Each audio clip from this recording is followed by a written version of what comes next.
Hello and welcome to Directorate of School Education Jammu's Home Classes, a digital initiative by the Directorate of School Education Jammu, Madam Anuradha Gupta ji. Good morning students. आज हम political science class 10th का 5th chapter का second part जो है उसको पढ़ने वाले हैं। पॉपुलर स्ट्रगल एंड मूवमेंट्स का जो पिछली वीडियो में हमने popular movements for democracy in Nepal उसको स्टडी किया था। इस वीडियो में आज हम बोलिवियाज वाटर वार के बारे में डिस्कस करेंगे।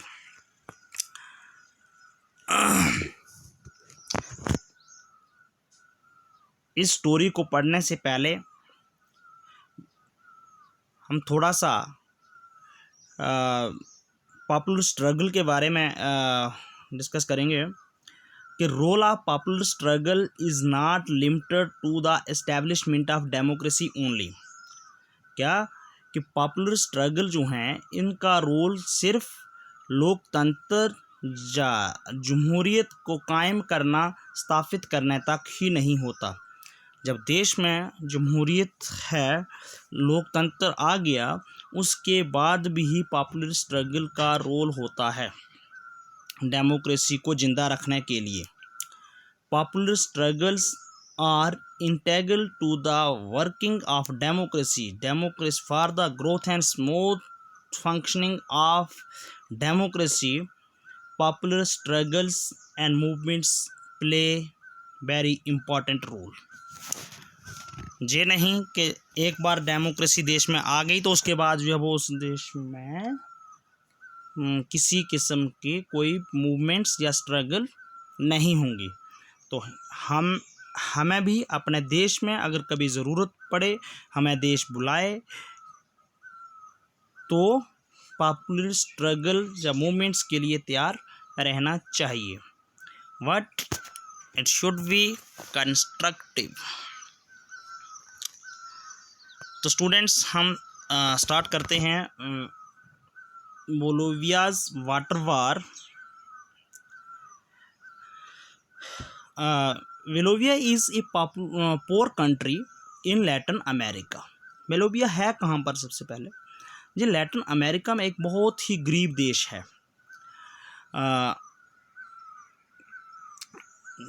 मैं आपको इधर मैप में बता दूं, ये साउथ अमेरिका का मैप है, जिसमें जो आप ग्रीन वाला पोर्शन देख रहे हो जो बोलिविया है, बहुत ही गरीब देश है।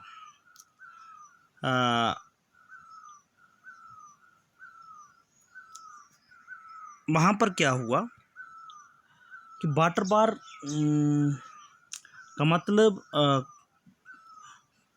किसी देश के बीच में, दो देश के बीच में कोई जल समझौते के ऊपर युद्ध नहीं है। जी वाटर वार का मतलब इधर कुछ डिफरेंट है। ये कि World Bank pressurised the government to give up its control over municipal water supply. देखिए वर्ल्ड बैंक जो है बहुत बड़ा बैंक जो कि अलग अलग सब देश को जो है वो लोन देता है, कर्जा देता है। तो बोलिविया पहले ही एक गरीब देश है, वो गया होगा वर्ल्ड बैंक के पास, मान लो किसके लिए? लोन लेने के लिए, कर्जा लेने के लिए। तो वर्ल्ड बैंक जो है वो फटाफट किसी देश को कर्जा नहीं दे देता। जब वो कोई देश कर्जा के लिए जाए तो वो सबसे पहले वर्ल्ड बैंक जो है वो अपना बेनिफिट देखते हैं। और वर्ल्ड बैंक को गाइड करने वाले जो होते हैं वो वेल डेवलप्ड कंट्रीज़ जो हैं वो गाइड करती हैं।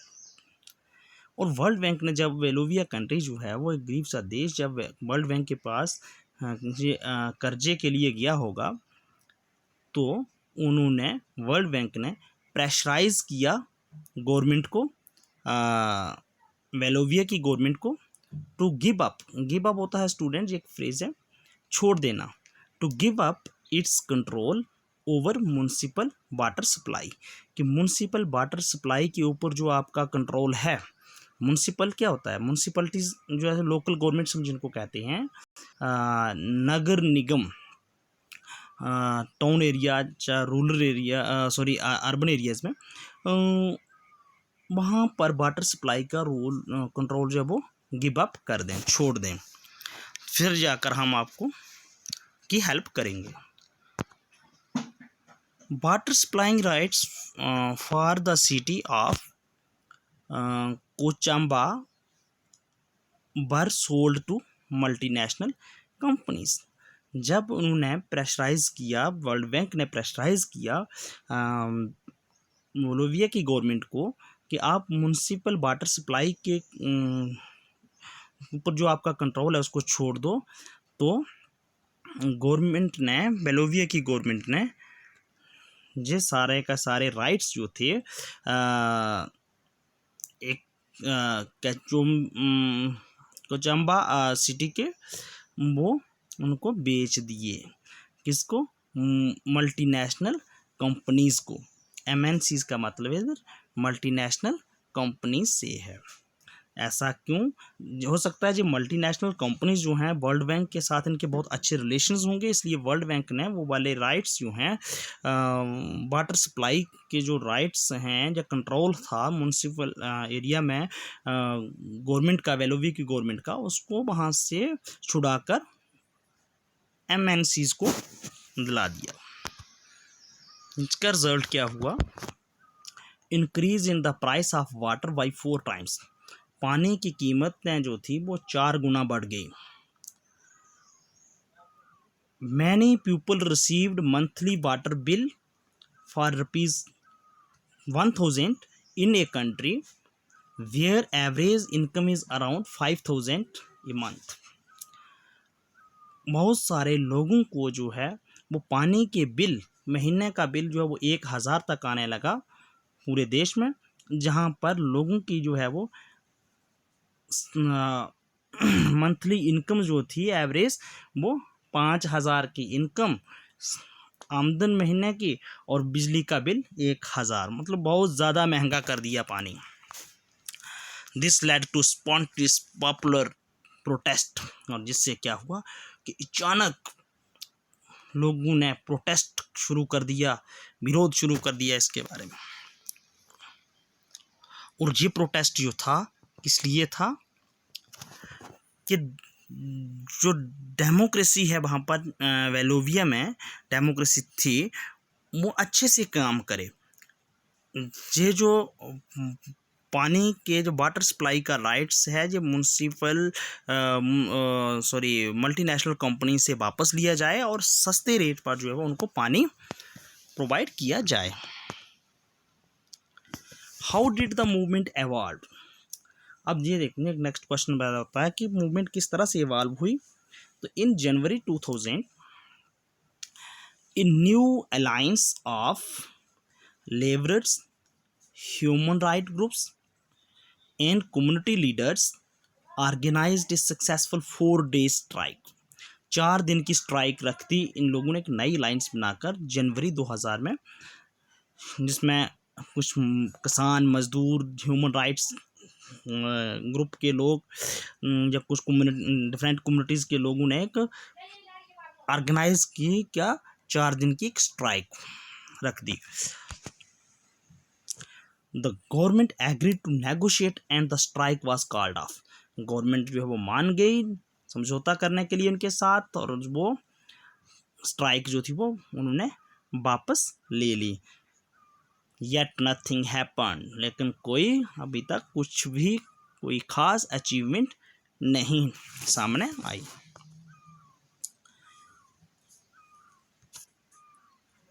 ब्रूटल रिप्रेशन, अब देखो ब्रूटल रिप्रेशन, बेरहमी से मारपीट। The police resorted to brutal repression with the agitation was started again in February. और फरवरी में दोबारा फिर पुलिस ने ब्रूटल रिप्रेशन मतलब मारपीट प्रोटेस्टर्स के ऊपर, जो लोग एजिटेशन कर रहे थे उनके साथ शुरू कर दिया। उनके बाद ये पूरे नहीं हुए तो, और फरवरी में जो फिर एजिटेशन शुरू हो गया। मार्शल लॉ, जब फरवरी में दोबारा से एजिटेशन जो है वो शुरू हो गया, another strike followed in April and the government imposed martial law. अप्रैल में एक और स्ट्राइक शुरू हुई। जब जिस स्ट्राइक शुरू हुई तो गवर्नमेंट ने मार्शल लॉ लगा दिया, मतलब मिलिट्री रूल लगा दिया। मार्शल लॉ आपने हिस्ट्री में भी पढ़ा है, नेशनलिज्म इन इंडिया में। But the power of the people forced the multinational companies official to flee the city and made government concede to all the demands of the protesters। जब government ने martial law impose किया तो लोगों ने अपनी शक्ति, एकता, unity जो है वो दिखाई, और मल्टीनेशनल कंपनीज के जो ऑफिसर्स उनको इतना तंग कर दिया कि वो सिटी छोड़ने पर, शहर छोड़ने पर मजबूर हो गए, और गवर्नमेंट को जो है वो प्रोटेस्टर्स की सारी डिमांड्स मानने पर मजबूर कर दिया। अल्टीमेटली पीपल्स प्रोटेस्ट वन, और क्या हुआ कि जो लोग विरोध कर रहे थे वो जीत गए आखिर। जब वो जीत गए, and water supply was restored to municipality, और म्यूनसिपलिटीज को पानी की सप्लाई के जो राइट्स थे वो वापस मिल गए। तो इस तरह से जी पॉपुलर स्ट्रगल जो थी, बार जो थी, उसने किस तरह से डेमोक्रेसी के होते हुए भी जो उनके राइट्स जो थे वो छीन लिए गए थे गवर्नमेंट के द्वारा, म्यूनसिपलिटी मल्टीनेशनल कंपनीज को दे दिए गए थे, उनको लोगों ने एक स्ट्रगल के ज़रिए, मूवमेंट्स के ज़रिए उनको वापस लिया, वाटर सप्लाई राइट्स को म्यूनसिपलिटीज़ को दिलाए। तो ये था स्टूडेंट्स बेलोवियाज वाटर वार। और इस तरह से हमने नेपाल के केस में पढ़ा था कि नेपाल में डेमोक्रेसी को रिस्टोर करने के लिए किस तरह से मूवमेंट्स जो थी वो लोगों ने की, और डेमोक्रेसी को रिस्टोर करवाया 2006 में। तो इसी तरह से जी अब ये दोनों केस इनमें जो क्या सिमिलरिटीज़ क्या हैं स्ट्रगल इन नेपाल और बेलोविया में, और डिफरेंसेस क्या हैं, इसको हम नेक्स्ट वीडियो में पढ़ेंगे। तो आज के लिए बस इतना ही काफ़ी है। Thank you.